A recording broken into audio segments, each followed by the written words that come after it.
In 1206, a man who grew up eating rats to survive became the most powerful human being on Earth. He conquered more land in 25 years than Rome did in 400. His descendants ruled over 40% of the world's population. And here's what nobody tells you. Genghis Khan wasn't born exceptional. He was born a slave's son with nothing but a name that meant blacksmith. But he understood something about power that you're afraid to admit. Stop me if you've heard this before. Be kind. Wait your turn. Play it safe. Don't make enemies. Success will come to you.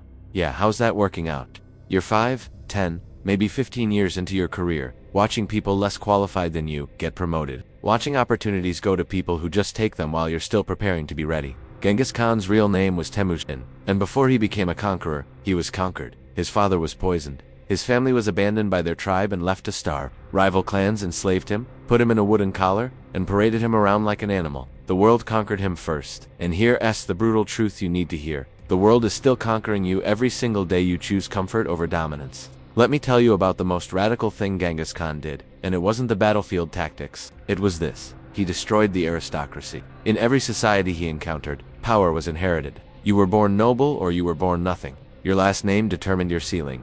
Genghis Khan looked at that system and said no. He promoted soldiers based on merit alone. A shepherd could become a general. A former enemy could become his most trusted advisor. The only question that mattered was, can you deliver results? Here's where this applies to you right now. You're playing in a rigged game, pretending it's fair. You think if you just work hard enough, someone will notice. You think loyalty matters.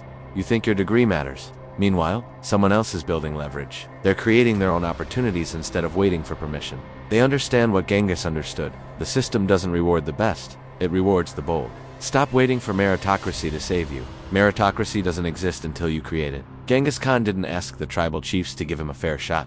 He built his own tribe. He found the other outcasts, the abandoned, the hungry, and he gave them something the establishment never would, a real chance to rise based on what they could do, not who their father was. What's your equivalent? Maybe it's starting that business instead of waiting for the promotion. Maybe it's building an audience instead of hoping your boss sees your value. Maybe it's leaving the company that will never appreciate you and betting on yourself. The point is this. You cannot win a game where the rules are designed to keep you losing. You have to change the game. Now here's the part that makes people uncomfortable. Genghis Khan killed his half-brother. Let me give you context before you judge. After his father died and his family was starving, his half-brother Begder started hoarding food and asserting dominance over Temujin and his full brother. This wasn't sibling rivalry, this was survival. Begder was actively threatening their lives, so Temujin made a decision. He eliminated the threat. I'm not telling you to murder your coworker, but I am telling you this. There will be people in your life who are actively working against your survival. Family members who mock your ambitions. Friends who sabotage your progress because your growth reminds them of their stagnation. Colleagues who smile to your face and undermine you behind closed doors. And you keep them around because you're afraid of being alone or being seen as ruthless. Genghis Khan understood that loyalty flows upward to those who've earned it, not downward to those who drain you. He cut off the people who threatened his mission without hesitation. You need to do the same, not with violence, but with boundaries. With distance, with the courage to say, you're not coming with me to the next level. Most people fail not because they lack talent, but because they're surrounded by people who need them to fail. Your broke friends need you to stay broke so they don't feel bad about themselves. Your mediocre colleagues need you to stay mediocre so they don't look worse by comparison. Even your family sometimes needs you to play small because your bigness challenges their choices. Cut them off. I don't care if you've known them for 20 years. I don't care if they're blood. Genghis Khan built an empire with orphans and outcasts who wanted to win more than they wanted comfort. You need to build your life the same way. Here's another principle that made Genghis unstoppable. He was absolutely merciless to enemies and absolutely generous to allies. If a city surrendered, he integrated them, protected them, let them keep their religion and culture. If a city resisted, he annihilated them so completely that the next city would hear the stories and surrender immediately. This wasn't cruelty for cruelty's sake. This was strategy. You need to apply this same binary approach to your life. To the people who support you, who show up, who add value, you be incredibly generous. Overpay them, overappreciate them, build them up, make them successful. But to the people who disrespect you, who waste your time, who take and never give, you show them nothing. No second chances, no benefit of the doubt, no room for negotiation. You make the cost of opposing you so high that people choose cooperation instead. Right now you're probably doing the opposite. You're generous with your time and energy to people who don't deserve it, people who drain you. And you're stingy and cautious with the few people who actually believe in you. Flip it. Genghis Khan built loyalty by making it more profitable to be with him than against him. Make your inner circle so valuable that people fight to stay in it.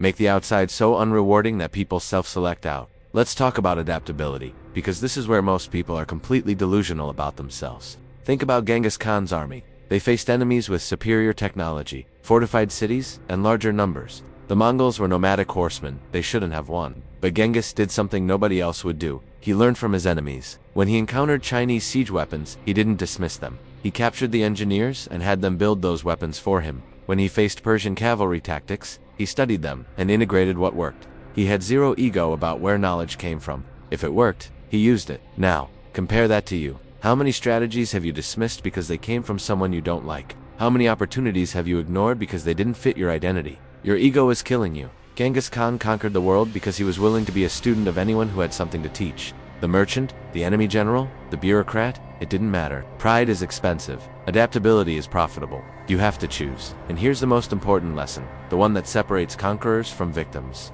Genghis Khan operated from a mindset of absolute abundance through conquest. He didn't believe in scarcity. He thought, the world is vast, and I will take as much of it as I can hold. When resources ran low, he didn't ration and retreat.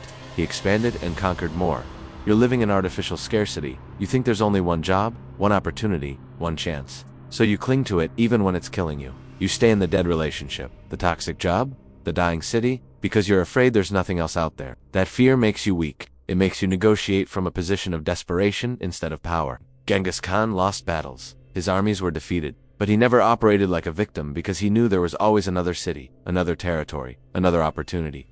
When you truly believe in abundance, rejection doesn't break you. Failure doesn't end you. You just move to the next target. Start operating like the world is full of opportunities instead of starving for scraps. Walk away from bad deals. Fire bad clients. Leave bad situations. Not because you have a backup plan, but because you trust yourself to create the next opportunity. Conquerors don't have exit strategies. They have conquest strategies. Let me end with this. Genghis Khan died in 1227, but his empire continued growing for another 50 years. You know why? Because he built systems and raised leaders, not just soldiers. He created a meritocracy that survived him.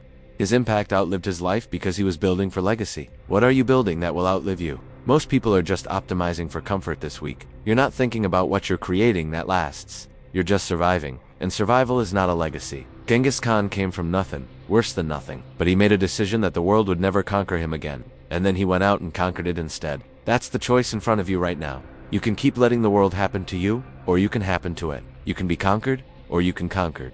The world respects force, it respects will. It respects people who take what they want and build what they envision. It does not respect fairness or patience. Genghis Khan understood that. The question is, do you? If this video made you uncomfortable, good. That means something in you knows I'm right. Hit that like button if you're ready to stop being conquered and start conquering. Subscribe because I'm going to keep telling you the truth that nobody else will. Your comfort zone is a prison. Break out.